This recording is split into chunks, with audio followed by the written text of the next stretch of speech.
Emmanuel Macron a demandé que les préfets passent au peigne fin le fichier des personnes radicalisées susceptibles d'être expulsées de France pour s'assurer qu'il n'y ait pas eu d'oubli dans l'examen des procédures, après l'attentat d'Arras qui a tué vendredi un enseignant, a annoncé lundi l'Élysée.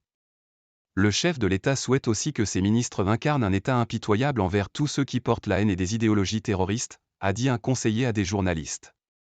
Outre la circulaire aux préfets sur les radicalisés, le ministre de l'Intérieur Gérald Darmanin a aussi été invité à étudier une approche spécialisée pour les jeunes hommes originaires du Caucase sur la tranche 16 à 25 ans, a-t-il ajouté.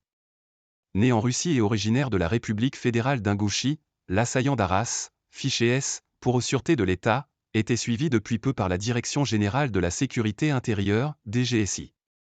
Son père a été expulsé en 2018 pour radicalisation et son frère aîné est incarcéré pour sa participation à un projet d'attentat visant l'Élysée. En 2014, la famille de l'assaillant avait été visée par une procédure d'expulsion, finalement annulée.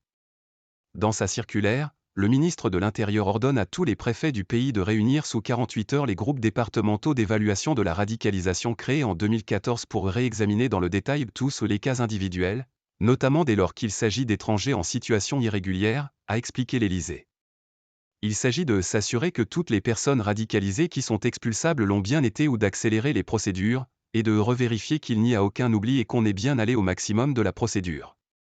L'idée est notamment de voir s'il est possible d'obtenir un laissez-passer consulaire dans les cas où cela n'a pas été possible jusqu'ici, notamment s'agissant de la Russie où le dialogue en la matière, et donc les expulsions, sont de facto à l'arrêt depuis la guerre en Ukraine.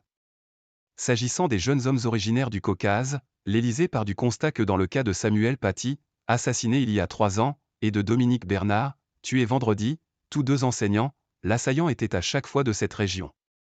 On sait qu'il y a un rapport à la violence qui est particulier, des formes de radicalisation qui sont très fortes, une culture très radicale de la pratique de l'islam, a fait valoir le conseiller de l'Élysée.